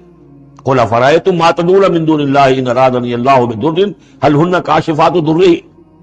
تو اے نبی ان سے کہیے تو ذرا غور کرو، جن کو تم پکارتے ہو اللہ کے سوا، اگر اللہ نے میرے لیے کسی تکلیف کا فیصلہ کر لیا ہو تو کیا وہ تمہارے معبود میری اس تکلیف کو دور کر سکیں گے؟ دیکھیے ظاہر بات ہے وہ بھی مانتے تھے کہ بڑا اللہ تو وہی ہے، اللہ یہ چھوٹے ہیں، تو بڑے کا حکم چلے گا کہ چھوٹے کا چلے گا؟ اگر اللہ نے فیصلہ کر لیا ہو میری تکلیف کا، میرے لیے کسی ضرر کا، تو کیا یہ تمہارے معبود تمہارے اپنے عقیدے کے مطابق جو بات ہے اس سے سوچو کہ کیا وہ اس کو اللہ کے فیصلے کے آڑے آ سکتے ہیں؟ اور ارادنی برحمت، اور اگر اللہ تعالیٰ نے میرے لیے رحمت کا کوئی فیصلہ کر لیا ہے، حل ہن ممسکات رحمت ہی، کیا ان میں اتنی طاقت ہے کہ میری اس کی رحمت کو روک لے؟ قل حسبی اللہ، کہہ دیجیے میرے لیے تو میرا رب کافی ہے. علیہ یتوکل المتوکلون، اسی پر توکل کرتے ہیں توکل کرنے والے. قل یا قوم اعملوا علی مکانتکم، کہہ دیجیے اے نبی، اے میری قوم کے لوگوں، کر لو جو کچھ تم کر سکتے ہو، میرے خلاف جو سازشیں کرنی ہے کر لو، جو تدبیریں کرنی ہے کر لو، جو قوت جمع کرنی ہے کر لو. انی عامل، میں بھی اپنی سی محنت کر رہا ہوں. فسوف تعلمون، ان قریب تمہیں معلوم ہو جائے گا کون کامیاب ہوتا ہے اور کون ناکام. من یاتی ہے عذاب یخزی ہے، کس پر آتا ہے وہ عذاب جو اسے رسوا کر دے. وَيَحِلُّ عَلَيْهِ عَذَابٌ مُقِيمٌ، اور اس کے اوپر عذاب وہ نازل ہو جائے کہ جو ہمیشہ رہنے والا ہو۔ اِنَّا أَنزَلْنَا عَلَيْكَ الْكِتَابَ لِلنَّاسِ بِالْحَقِّ، اے نبی، اے محمد صلی اللہ علیہ وسلم، ہم نے آپ پر یہ کتاب نازل کر دی ہے لوگوں کے لیے حق کے ساتھ۔ وَمَنِ اهْتَدَىٰ فَلِنَفْسِهِ، تو جو کوئی ہدایت کے راستہ اختیار کرتا ہے وہ اپنے بھلے کے لیے۔ وَمَنْ ضَلَّ فَإِنَّمَا يَضِلُّ عَلَيْهَا، اور جو گمراہی اختیار کرتا ہے تو اس کا سارا وبال اسی کے اوپر آئے گا۔ وَمَا أَنْتَ عَلَيْهِمْ بِوَكِيلٍ، اور آپ کو ان کے ٹھیکیدار نہیں ہے، ذمہ دار نہیں ہے، مسئول نہیں ہے، آپ کے جو ہے آپ سے ان کے بارے میں پوچھا نہیں جائے گا، پاس پوچھ نہیں ہوگی۔ آپ سے جو پوچھا جائے گا آپ نے پیغام پہنچا دیا تھا یا نہیں، بس اس کے بعد آپ کا فرض ختم ہوا۔ اللہ یتوفی الانفس حین موتها والتي لم تمت فی منامها، اس آیت کو پھر نوٹ کر لیجئے، قادیانیوں نے جو بھی فساد ذہنوں میں پیدا کیا ہوا ہے، یہ میں سورہ آل عمران سے لے کے مسلسل اس کو واضح کر رہا ہوں۔ یہ توفی جو ہے، توفا باب تفاعل، پورا لے لینا، قبض کر لینا، قبضے میں لے لینا۔ اللہ یتوفی الانفس حین موتها، اللہ تعالیٰ قبض کر لیتا ہے جانوں کو اور شعور کو جبکہ اس کی موت کا وقت ہوتا ہے۔ والتي لم تمت فی منامها، جن کے موت کا وقت نہیں ہے تو نیند میں قبض کر لے، نیند میں شعور چلا گیا، جان موجود ہے۔ موت جب ہوتی ہے شعور بھی گیا، جان بھی گئی، جسم یہاں ہے، اور حضرت مسیح کو لیا گیا، شعور بھی، جان بھی، جسم بھی۔ تو گویا کہ توفی جو ہے بتمام و کمال جو ہوئی ہے وہ حضرت مسیح کی ہوئی ہے علیہ الصلوۃ والسلام۔ باقی یہ گویا کہ استعارت ہے توفی، نیند میں بھی ہمارا شعور چلا گیا، اور اصل شے تو شعور ہی ہے انسان کے۔ اگر شعور ہی نہیں ہے تو پھر کیا ہے اس کے اندر؟ وہ اللہ نے اس وقت اس سے لے لیا ہے، چھین لیا ہے، اللہ تعالیٰ نے سلب کر لیا، قبض کر لیا ہے۔ تو گویا کہ یہ لفظ جو اطلاق ہو رہا ہے اس کا نیند پر بھی ہو رہا ہے۔ فَيُمْسِكُ الَّتِي قَضَىٰ عَلَيْهَا الْمَوْتَ، تو جس کی موت کا اللہ فیصلہ کر چکا ہے اس کو اپنے پاس روکے رکھتا ہے۔ وَيُرْسِلُ الْأُخْرَىٰ إِلَىٰ أَجَلٍ مُّسَمًّى، جس کے لیے صرف نیند کا فیصلہ تھا واپس بھیج دیتا ہے، جب وہ جاگتا ہے تو اس کا شعور واپس آ جاتا ہے، اور ایک وقت معین تک کے لیے اس کا یہ سلسلہ جاری رہتا ہے۔ ان فی ذلک لآیات لقوم یتفکرون، یقیناً اس میں نشانیاں ہیں ان لوگوں کے لیے جو غور و فکر سے کام۔ ام اتخذوا من دون اللہ شفعاء، کیا انہوں نے اللہ کے سوا کوئی شفیع گھڑ لیے اپنے لیے، اختیار کر لیے جو ان کے سفارشی ہوں گے؟ قل اولو کانوا لا یملکون شیئا، ان سے کہیے کہ بھلا اگر انہیں کوئی اختیار ہی نہ ہو سرے سے، ولا یعقلون، اور انہیں کوئی نہ اس کی سمجھ ہو۔ قل للہ الشفاعۃ جمیعا، کہہ دیجئے شفاعت کل کی کل اللہ کے اختیار میں، یعنی شفاعت اگر ہے بھی تو باذن رب ہے، اللہ کی اجازت سے۔ پھر یہ کہ اللہ شفاعت قبول کرے نہ کرے اس کا اختیار اس کا ہے، کسی کی دھونس نہیں ہے، کسی کا زور نہیں ہے کہ وہ اللہ سے اپنی بات منوا لے۔ لہ ملک السماوات والارض، آسمان اور زمین کی بادشاہی اسی کے لیے ہے۔ ثم الیہ ترجعون، پھر تم اسی کی طرف لوٹا دیے جاؤ گے۔ وَإِذَا ذُكِرَ اللَّهُ وَحْدَهُ اشْمَأَزَّتْ قُلُوبُ الَّذِينَ لَا يُؤْمِنُونَ بِالْآخِرَةِ، جب اللہ کا ذکر کیا جاتا ہے اکیلے اللہ کا توحید کے ساتھ، تو جو لوگ کہ آخرت پر ایمان نہیں رکھتے ان کے دل بیٹھنے لگتے ہیں، رکنے لگتے ہیں، انہیں اچھا نہیں لگتا، سر اللہ ہی اللہ کی بات ہو رہی ہے۔ اسی طرح اگر کسی تقریر میں، کسی وعظ میں ساری گفتگو جو ہو رہی ہو توحید کی ہو رہی ہو تو لوگ گھبرا جائیں گے کہ یہ کوئی اولیاء اللہ کی بات ہو، کوئی قصے کہانیاں ہوں، کوئی کرامات ان کی بیان کی جائے، کوئی نبی کی شان بیان کی جائے، تو اس پر تو یہ کہ ان کا جو ہے دل کھلتے ہیں اور خوش رہتے ہیں۔ لیکن یہ کہ وَإِذَا ذُكِرَ اللَّهُ وَحْدَهُ اشْمَأَزَّتْ قُلُوبُ الَّذِينَ لَا يُؤْمِنُونَ بِالْآخِرَةِ، جب اللہ کا ذکر کیا جائے تنہا اسی کا توحید کے ساتھ، تو ان لوگوں کے دل پہ جو آخرت پر ایمان نہیں رکھتے کچھ بیٹھنے سے لگتے ہیں۔ وَإِذَا ذُكِرَ الَّذِينَ مِن دُونِهِ إِذَا هُمْ يَسْتَبْشِرُونَ، اور جب ان کا ذکر ہوتا ہے جو اس کے سوا ہے تب بہت خوش ہوتے ہیں، خوشیاں مناتے ہیں۔ قُلِ اللَّهُمَّ فَاطِرَ السَّمَاوَاتِ وَالْأَرْضِ، کہو اے اللہ تو جو کہ تمام آسمان اور زمین کا بنانے والا ہے، عالم الغیب والشہادہ، تو جو کہ تمام غیب چھپی ہوئی چیزیں اور جو ظاہر اور سامنے کی چیزیں سب کا جاننے والا ہے، انت تحکم بین عبادک فیما کانوا فیہ یختلفون، یقیناً تو فیصلہ کرے گا اپنے بندوں کے مابین ان تمام چیزوں میں جن میں وہ اختلاف کرتے رہے تھے۔ وَلَوْ أَنَّ لِلَّذِينَ ظَلَمُوا مَا فِي الْأَرْضِ جَمِيعًا، اور اگر ان کافروں اور ظالموں کے پاس جو بھی کچھ زمین میں ہے ساری دولت ہوتی، وَمِثْلَهُ مَعَهُ، اور اتنی اور بھی ہوتی، لَافْتَدَوْا بِهِ مِنْ سُوءِ الْعَذَابِ يَوْمَ الْقِيَامَةِ، جو قیامت کے دن اس برے عذاب سے، عذاب کی برائی سے بچنے کے لیے وہ ساری دنیا میں رہتے۔ یہاں تو آپ کو معلوم ہے کہ جان پر بنی ہو تو ایک گھونٹ پانی کے لیے انسان سب کچھ دینے کو تیار ہو جائے گا، بادشاہ دے دے گا، وہ تو دنیا میں دیکھا جا سکتا ہے۔ پیاس سے آدمی مر رہا ہو تو ایک گھونٹ پانی کے لیے وہ کیا نہیں دے دے، تو قیامت کے دن بھی فرمایا کہ اگر ان کے پاس پوری دنیا کی دولت ہو، اتنی ہی اور بھی ہو، تو یہ سب دے کر چاہیں گے کسی طرح اس جہنم کے عذاب سے انہیں بچا لیا جائے۔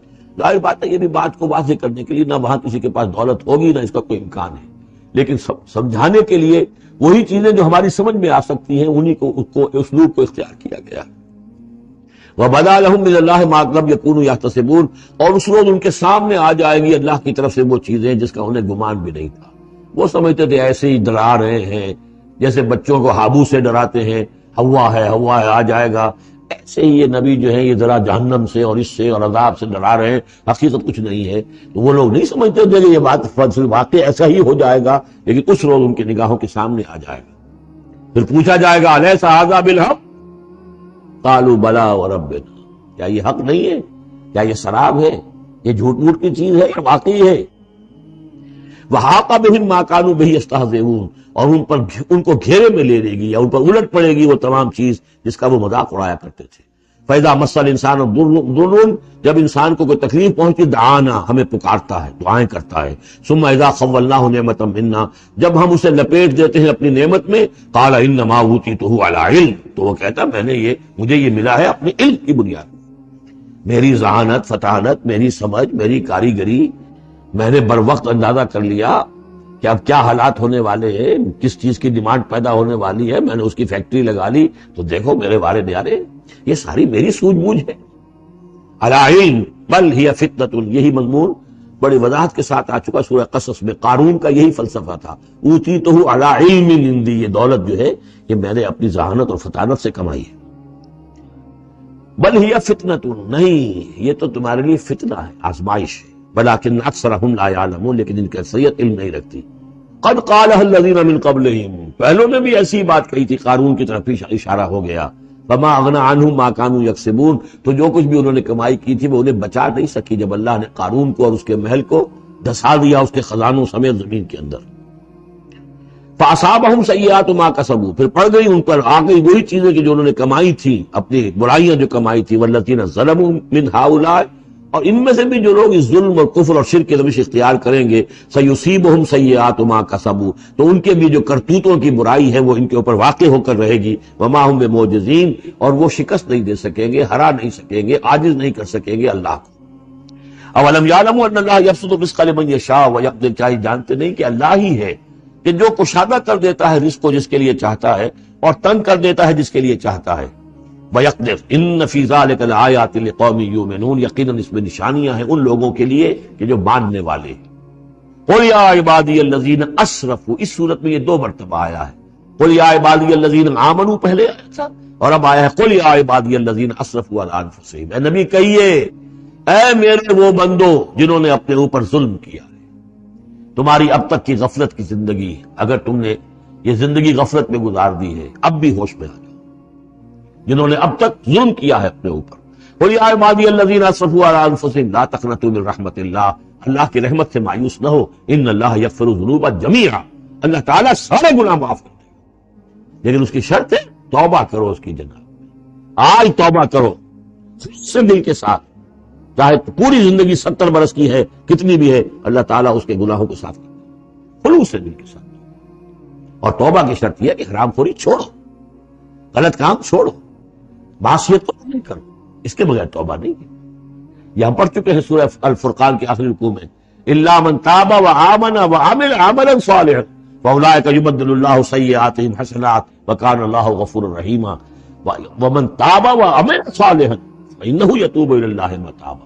عمل جب تک درست نہیں ہوتا تو توبہ کے خاک کوئی، توبہ وہ ہے کہ عمل درست ہو جائے۔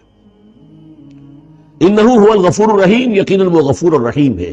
وانیبوا الی ربکم، اور اپنے رب کی طرف رجوع کرو، واسلموا لہ، اور اس کے فرما بردار بن جاؤ، اب بھی بن جاؤ، من قبل ان یاتیکم العذاب ثم لا تنصرون، اس سے پہلے کہ تم پر وہ عذاب آئے اور مسلط ہو جائے اور پھر تمہاری کہیں سے کوئی مدد نہیں کی جا سکے گی۔ واتبعوا احسن ما انزل الیکم، یہ اس سے پہلے بھی آیت آ چکی ہے نا، آیت نمبر 18 میں تھا، فیتبعون احسن، یہ قرآن بھی جو تمہیں راستہ دکھا رہا ہے اس میں درجات ہیں، اونچے ہیں۔ السابقون الاولون من المہاجرین والانصار والذین اتبعوہم باحسان، یہ درجے تھے کہ نہیں تھے؟ درجہ شہادت ہے، درجہ صدیقیت ہے کہ نہیں ہے؟ یہ سورہ حدید میں جا کر مزید مضمون اور کھلے گا۔ تو اونچے سے اونچے درجے کی طرف چلنے کی کوشش کرو. وَاتَّبِعُوا أَحْسَنَ مَا أُنزِلَ إِلَيْكُم مِّن رَّبِّكُم، اور جو کچھ تمہارے رب کی طرف سے تمہاری طرف نازل کیا گیا ہے اس میں سے جو بہترین درجے کی شے ہے اس کی پیروی کرو. مِن قَبْلِ أَن يَأْتِيَكُمُ الْعَذَابُ بَغْتَةً، اس سے پہلے کہ عذاب تم پر اچانک آ دھمکے، وَأَنتُمْ لَا تَشْعُرُونَ، اور تمہیں اس کا گمان تک نہ.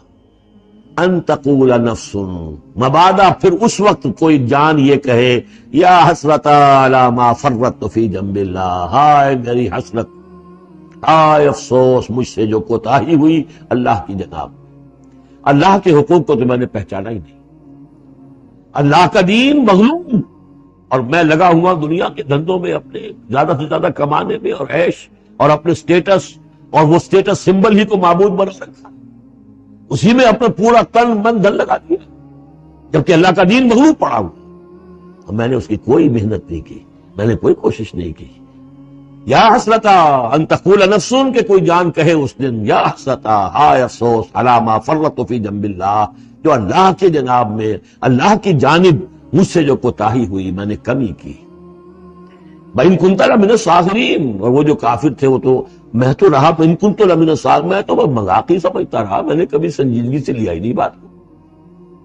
I never took it seriously. اور تقول لو ان اللہ ہدانی لکنت من المتقین، یا تم کہو کہ اگر اللہ نے ہدایت دی ہوتی تو میں بھی ہو جاتا متقی. گویا کہ یہاں اپنے اس چوائس کی نفی کر رہے ہو. اللہ نے تمہیں اشرف المخلوقات بنایا، تمہیں اختیار دیا، اما شاکرا و اما کفورا. او تقول حین تری العذاب، یا وہ کہے جبکہ وہ عذاب کو دیکھے، لو ان لی کرۃ فاکون من المحسنین، اگر مجھے لوٹنا نصیب ہو جائے کسی طریقے سے، ایک دفعہ اگر مجھے دوبارہ لوٹا دیا جائے، پھر تو میں محسنین میں سے ہو جاؤں گا، پھر صرف متقی نہیں، صرف مسلم نہیں، صرف مومن نہیں، محسنین پہ میں شامل ہو جاؤں گا. بلا، کیوں نہیں، قد جاءت کا آیاتی، آئی تھی تیرے پاس میری آیات، فکذبت بہا، تو نے ان کو جھٹلا دیا تھا، واستکبرت، اور تو نے تکبر کیا تھا، وکنت من الکافرین، اور تو نے کفر کی روش اختیار کی تھی.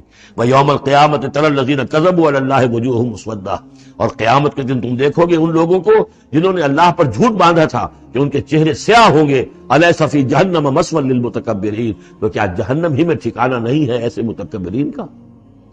وینجی اللہ الذین اتقوا بمفازتہم، اور اللہ تعالیٰ نجات دے گا ان کو جنہوں نے تقویٰ کی روش اختیار کی تھے، اور پہنچا دے گا ان کی کامیابی کی جگہوں پر، جو ان کے مقامات ہیں ان تک پہنچا دے گا.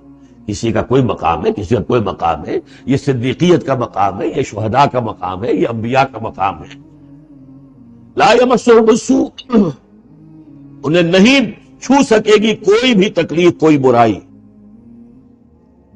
ولا ہم یحزنون، اور نہ ہی وہ حزن سے دو چار ہوں گے.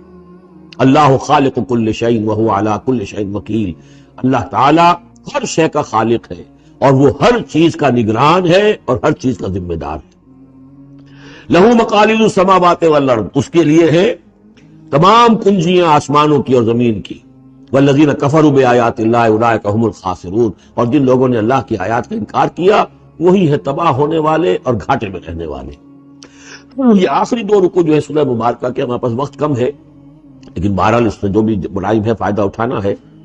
یہ بہت ہی پرجلال انداز ہے قرآن مجید میں، لیکن پھر وہی توحید کا مضمون آ رہا ہے، توحید فی العبادت. قل افغیر اللہ تامرونی اعبد ایھا الجاہلون، یہ انداز جو ہے قرآن مجید میں کہیں اور نہیں ملے گا. اے نبی کہہ دیجئے، اے جاہلو، کیا تم مجھے بھی یہ مشورہ دے رہے ہو کہ میں اللہ کے سوا کسی اور کی بندگی کروں؟ وہ دباؤ جو تھا، مشرکین کا دباؤ تھا محمد رسول اللہ پر صلی اللہ علیہ وسلم. کچھ تو کمپرومائز کیجئے، کچھ تو لے دے کے معاملہ کیجئے، کوئی ایک آدھ معبود ہمارا بھی مانے، باقی آپ کو ہم مان لیں گے، ہم آپ کو بادشاہ بھی مان لیں گے، باقی جو آپ کہیں گے ہم کریں گے، لیکن یہ کہ کچھ تو آخر ہمارے ساتھ بھی کچھ تو گیو اینڈ ٹیک ہونا چاہیے. اب ان کا جواب اس انداز میں دیجیے، قل افغیر اللہ تامرونی اعبد ایھا الجاہلون، مجھے بھی تم اس بات کا مشورہ دے رہے ہو، مجھے یہ حکم دے رہے ہو کہ اللہ کے سوا کسی کو پوجوں. وَلَقَدْ أُوحِيَ إِلَيْكَ، اور اے نبی آپ کی طرف تو وحی کی جا چکی ہے، وَإِلَى الَّذِينَ مِن قَبْلِكَ، اور آپ سے پہلے جو رسول تھے ان کو بھی یہ وحی کر دی گئی تھی. توجہ سے سنیے، لَئِنْ أَشْرَكْتَ، اے نبی اگر آپ بھی بالفرض شرک کریں گے، لَيَحْبَطَنَّ عَمَلُكَ، آپ کے بھی ساتھ ہو جائیں گے، وَلَتَكُونَنَّ مِنَ الْخَاسِرِينَ، اور آپ بھی نہایت خسارہ پانے والوں میں سے ہو جائیں گے. قانون خداوندی ولن تجد لسنت اللہ تحویلا.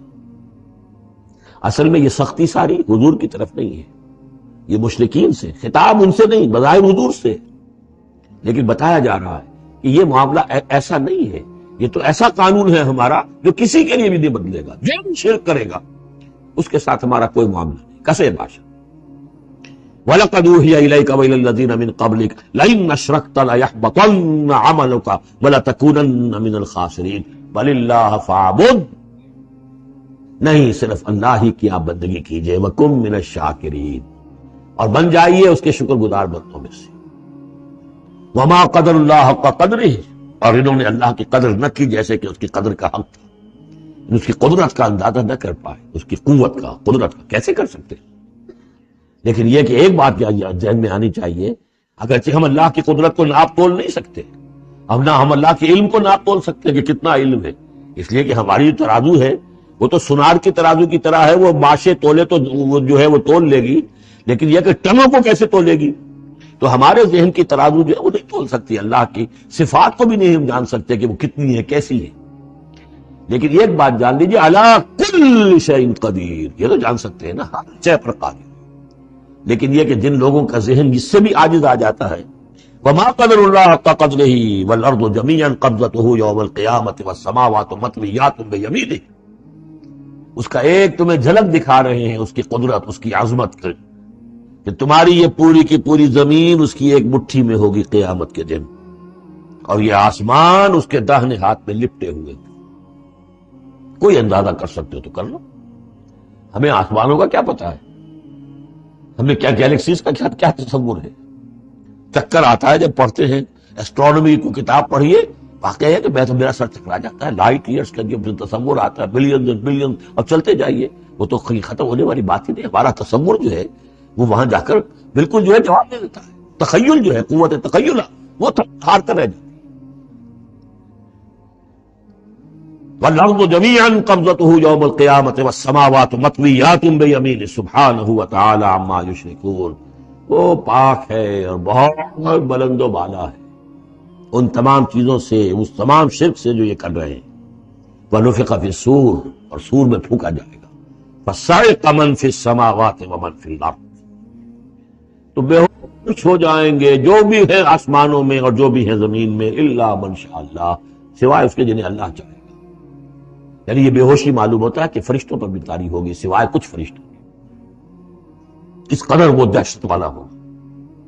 تو ایک اصل میں تین ہے یہ نفخے جو ہے. پہلا نفخہ ہے زلزلے والا، وہ ہے نفخہ ساعت کا، اس میں تو ہلچل ہوگی، طوفان ہوگا، سورج اور چاند ٹکرائیں گے اور یہ پہاڑ چلیں گے روئی کے گالوں کی طرح. وہ ہے جو پہلا ہے ساعت. پھر اس کے بعد ایک اور ہوگا، اور اس کے بعد سب کے سب ختم، سب پر ایک موت کی نیند طاری ہو جائے گی. وَنُفِخَ فِي الصُّورِ فَصَعِقَ مَن فِي السَّمَاوَاتِ وَمَن فِي الْأَرْضِ إِلَّا مَن شَاءَ اللَّهُ ثُمَّ نُفِخَ فِيهِ أُخْرَىٰ، پھر اس میں پھونک ماری جائے گی ایک مرتبہ اور یہ تیسری مرتبہ، یہاں کے حساب سے دوسری مرتبہ، لیکن یہ کہ یہ نفخہ ثالثہ ہے. فَإِذَا هُمْ قِيَامٌ يَنظُرُونَ، تو اچانک وہ سب کے سب کھڑے ہوں گے دیکھتے ہوئے. یہ نفخہ ہے بعث بعد الموت کا، تیسرا نفخہ. اس لیے قیامت اس کو کہتے ہیں اذا ہم قیام ینظرون. یہ یوم القیامہ ہے. پہلے ساعہ ہے، پہلے وہ گھڑی ہے کہ جس سے ایک موت وارد ہوگی، سب پر طاری ہو جائے گی، اور یہ قیامہ ہے جس میں کھڑے ہو جائیں گے. ثم نفخ فیہ اخری فاذا ہم قیام ینظرون واشرقت الارض بنور ربہا، اور زمین چمک اٹھے گی اپنے رب کے نور سے. آگے چل کر ہم پڑھیں گے، اس وقت اسی زمین پر اللہ تعالیٰ کا نزول ہوگا. وجاء ربک والملک صفا صفا، آسمان ایک غمام کی حیثیت سے پھٹ جائے گا، اور فرشتے جو ہیں قطار در قطار صفے باندھے ہوئے نیچے اتریں گے. واشرقت الارض بنور ربها ووضع الکتاب، اور کتاب اور اعمال نامہ لا کر رکھ دیا جائے گا. وجیء بالنبیین والشہداء، اور انبیاء اور شہداء کو بھی پیش کر دیا جائے گا. باقی انشاءاللہ اگلے جو ہے گھنٹے میں پڑھیں گے. واشرقت الارض بنور ربها، اور پوری زمین جگمگا اٹھے گی اپنے رب کے نور سے. ووضع الکتاب، اور اعمال نامہ لا کر رکھ دیا جائے گا. اس کا یہی نقشہ کھینچا جا چکا ہے سورہ کہف میں بھی. ووضع الكتاب فترى المجرمين مشفقين مما فيه ويقولون يا ويلتنا ما لهذا الكتاب لا يغادر صغيرة ولا كبيرة إلا أحصاها. یہاں جو ہے نقشہ اس سے اگلے کا کھینچا جا رہا ہے. جب وہ کتاب یا اعمال نامہ لے آیا جائے گا، وجیء بالنبیین والشہداء، اور پھر لائے جائیں گے انبیاء اور شہید. یہاں شہید سے مراد کیا ہے؟ اولاً رسول، اس لیے کہ وہ گواہی دیں گے. لِيَكُونَ الرَّسُولُ شَهِيدًا عَلَيْكُمْ وَتَكُونُوا شُهَدَاءَ عَلَى النَّاسِ. لیکن بجائے رسول کے یہاں شہید کا لفظ اس لیے کہا گیا کہ نہ صرف رسول جو ہے گواہی دیں گے، بلکہ رسولوں کی طرف سے جو تبلیغ کرتے رہے وہ گواہی دیں گے. چنانچہ جیسے آپ کو معلوم ہے کہ حضرت ابوبکر صدیق کی دعوت پر ایمان لائے ہیں 6 عشرہ مبشرہ میں سے جو صحابہ ہیں ٹاپ کے، تو گویا کہ انہیں تبلیغ کی حضرت ابوبکر. یا حضور نے جن صحابہ کو بھیجا، جب لوگوں نے بلایا کہ آپ ہمارے ہاں بھیجیے اپنے کوئی شاگرد، اپنے کوئی وہ ایمان لانے والے کہ جو ہمیں قرآن پڑھائیں، تو اب کون سے وہاں گئے؟ جو اصحاب صفہ میں سے آپ نے بھیج دیا. اب انہوں نے جا کر تبلیغ کی. تو یہ گویا کہ حضور کے آن بہاف آف محمد صلی اللہ علیہ وسلم وہ تبلیغ کر رہے ہیں. تو ان قبیلوں کو جنہیں انہوں نے تبلیغ کی، گواہی دینے کے لیے وہ کھڑے ہوں گے کہ اللہ تیرے دین کا جو پیغام تیرے نبی محمد کے ذریعے سے، تیرے رسول محمد کے ذریعے سے صلی اللہ علیہ وسلم ہم تک پہنچا تھا، ہم نے ان تک پہنچا دیا. اسی طریقے سے پوری امت کی ذمہ داری ہوگی کہ وہ گواہی دے کہ پوری نوع انسانی کو ہم نے، اے اللہ تیرے نبی کا جو دین ہمیں ملا تھا، جو ہمیں وراثتاً پہنچا تھا، وہ ہم نے پوری نوع انسانی تک پہنچایا تھا. اور اگر ہم نہ دے سکیں یہ گواہی تو پوری دنیا کی ضلالت اور گمراہی کا وبال ہمارے گردن پر آئے. ہم گواہی دے دیں، تبلیغ کا حق ادا کر دیں، پھر وہ رسپانسبل ہے. ہم نہیں کرتے تو پہلے ہم مجرم. وجیء بالنبیین والشہداء، اور لے آئے جائیں گے انبیاء اور گواہ. وقضی بینہم بالحق، اور پھر ان کے مابین فیصلہ کر دیا جائے گا حق کے ساتھ. وہم لا یظلمون، اور کسی پر ظلم نہیں ہوگا، کسی پر کوتاہی، کسی کی حق تلفی نہیں ہوگی. ووفیت کل نفس ما عملت، اور پورا دے دیا جائے گا ہر جان کو جو کچھ کہ اس نے عمل کیا تھا. وہو اعلم بما یفعلون، اور اللہ خوب جانتا ہے جو کچھ کہ یہ فعل کر رہے ہیں، جو عمل کر رہے ہیں. اب جو آخری سین ہوگا کہ یہ جاء ربک والملک صفا صفا، یہ زمین چٹیل کر دی جائے گی، نہ پہاڑ رہے گا، کھینچ دیا جائے گا. وَإِذَا الْأَرْضُ مُدَّتْ، اور یہیں پر جو ہے اللہ تعالیٰ کا نزول ہوگا، اور پھر یہیں پر فرشتے آئیں گے اور یہیں حساب کتاب ہو جائے گا. اب فیصلے ہو گئے ہیں کہ جہنمی جہنم کی طرف جائیں گے اور جنتی جنت کی طرف لے جائے جائیں گے. وہ نقشہ کھینچا جا رہا ہے بڑے پرجلال انداز میں. یہ خاص مقام ہے قرآن مجید کا.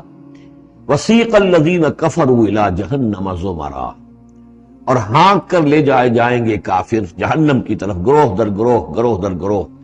ایک امت کے بعد دوسری امت، دوسری امت کے بعد تیسری امت، چلے آ رہے ہیں اپنے لیڈر آگے ان کے چلے آ رہے ہیں.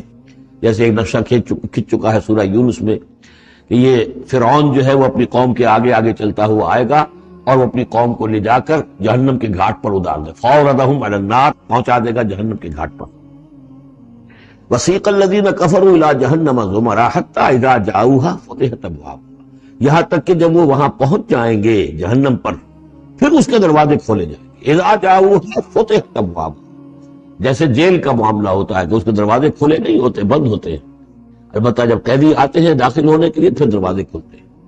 وقال لهم خزنتها، اس جہنم کے جو داروغہ ہوں گے، جو وہاں پر فرشتے مامور ہوں گے، وہ کہیں گے ان سے الم یاتکم رسل منکم، کیا تمہارے پاس تم ہی میں سے رسول نہیں آئے تھے؟ یتلون علیکم آیات ربکم، تلاوت کرتے تھے تم پر اور سناتے تھے تمہیں تمہارے رب کی آیات. وَيُنذِرُونَكُمْ لِقَاءَ يَوْمِكُمْ هَٰذَا، اور تمہیں خبردار کرتے تھے تمہاری آج کے دن کی اس ملاقات سے. قالوا بلا، وہ کہیں گے کیوں نہیں، آئے تھے. وَلَٰكِنْ حَقَّتْ كَلِمَةُ الْعَذَابِ عَلَى الْكَافِرِينَ، لیکن یہ کہ کافروں پر تو اللہ تعالیٰ کے عذاب کا حکم جو ہے وہ ثابت ہو کر رہا، یعنی انہوں نے انکار کیا، رد کیا، انہوں نے پہنچانے کا حق ادا کر دیا، انہوں نے کفر پر اڑے رہنے کا حق ادا کر دیا. نتیجہ یہ ہے کہ اب یہ مستحق ہو چکے ہیں عذاب کے. قیل ادخلوا ابواب جہنم خالدین فیہا، کہہ دیا جائے گا ان سے اچھا داخل ہو جاؤ اب جہنم کے دروازوں میں ہمیشہ یہاں رہنے کے لیے. فبئس مثوى المتکبرین، تو بہت برا ہے یہ ٹھکانہ متکبرین کا. دنیا میں تم بڑی اکڑ خوریاں کرتے رہے، اب جو ہے یہاں پر تمہارے لیے یہ انجام. اس کے برعکس وسیق الذین اتقوا ربهم الى الجنۃ زمرا، اور جو لوگ کہ اپنے رب کا تقوی اختیار کیے رہے تھے دنیا میں، انہیں لے جایا جائے گا گروہ در گروہ، جماعت در جماعت جنت کی طرف۔ حتی اذا جاؤها وفتحت ابوابها، یہاں یہ واو جو ہے یہ بہت معنی خیز ہے، یہاں تک کہ جب وہ وہاں پہنچے گے اور اس کے دروازے کھلے ہوں گے، پہلے ہی سے کھلے ہوں گے۔ یہ مفتحت لہم جو ابواب آ چکا ہے اس سے پہلے، اس کو یہاں پر بھی نوٹ کر لیجئے، وفتحت ابوابها وقال لهم خزنتها سلام علیکم طبتم، اور کہیں گے ان سے جو جنت کے جو داروغہ ہیں اور جنت کے جو فرشتے ہیں، وہ کہیں گے سلام علیکم، آپ پر سلام ہو، طبتم، آپ لوگ کتنے پاک باز لوگ ہیں، کتنے پاکیزہ ہیں، فادخلوها خالدین، اب آئیے اور داخل ہو جائیے اس جنت کے اندر ہمیشہ رہنے کے لیے۔ وقالوا الحمد للہ الذی صدقنا وعدہ، اب وہ حمد کا ترانہ جو ہے ان کی زبانوں پر آ جائے گا جنت میں داخل ہونے والوں کی، وہ کہیں گے کہ کل شکر اس اللہ کا ہے جس نے ہم سے اپنا وعدہ پورا کر دیا، وَأَوْرَثَنَا الْأَرْضَ، اور ہمیں زمین کا وارث بنا دیا، نَتَبَوَّأُ مِنَ الْجَنَّةِ حَيْثُ نَشَاءُ، کہ جہاں چاہیں قرار اختیار کر لیں، جہاں چاہیں اپنا ٹھکانہ بنائیں، ہم کھلے جو ہے یہ جنت ہمارے لیے کھول دی گئی ہے، نَتَبَوَّأُ مِنَ الْجَنَّةِ حَيْثُ نَشَاءُ، جہاں چاہے اس جنت کے اندر بہشت میں گھر بنا لیں۔ فَنِعْمَ أَجْرُ الْعَامِلِينَ، تو بہت ہی اچھا ہوگا اجر عمل کرنے والوں کا۔ اور جب یہ سب کچھ ہو گیا، یہ یوں سمجھیے ڈراپ سین ہے اس وہ جو میدان حشر کی عدالت کا جو ہوگا، وَتَرَى الْمَلَائِكَةَ حَافِّينَ مِنْ حَوْلِ الْعَرْشِ يُسَبِّحُونَ بِحَمْدِ رَبِّهِمْ، اور تم دیکھو گے فرشتوں کو کہ وہ گھیرے ہوئے ہوں گے اللہ کے اپنے رب کے عرش کو، اور اس کی تسبیح بیان کر رہے ہوں گے حمد کے ساتھ۔ یعنی انسانی جو بھی عدالت لگنی تھی لگ چکی، انسانوں کے لیے فیصلے ہو گئے، جنتی جنت کی طرف بھیج دیے گئے اور دوزخی جو ہے دوزخ کی طرف دھکے دے دے کر پہنچا دیے گئے۔ اب یہ وَتَرَى الْمَلَائِكَةَ حَافِّينَ مِنْ حَوْلِ الْعَرْشِ يُسَبِّحُونَ بِحَمْدِ رَبِّهِمْ وَقُضِيَ بَيْنَهُمْ بِالْحَقِّ، ان کے مابین بھی حق کے ساتھ فیصلہ کر دیا جائے گا۔ اب بینہم میں بعض لوگوں نے تو مراد انسان ہی لیا ہے، جیسے کہ اوپر آ چکا ہے وَقُضِيَ بَيْنَهُمْ بِالْحَقِّ وَهُمْ لَا يُظْلَمُونَ، یہ جو پہلا رکوع تھا اس سے 7واں اس کے اندر آ چکا ہے۔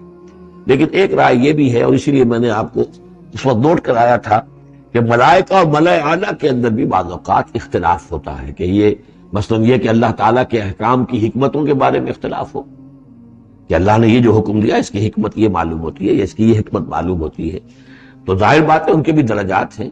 تو اس روز جو ہے ملائکہ کے مابین بھی جو بھی اختلافات ہوں گے ان کا بھی فیصلہ کر دیا جائے گا۔ وَقُضِيَ بَيْنَهُمْ بِالْحَقِّ وَقِيلَ الْحَمْدُ لِلَّهِ رَبِّ الْعَالَمِينَ، اور آخر میں پھر وہ جے جو ہے وہ بلند کی جائے گی اللہ کی، حمد ہے کل کی کل اللہ کے لیے جو تمام جہانوں کا پروردگار ہے۔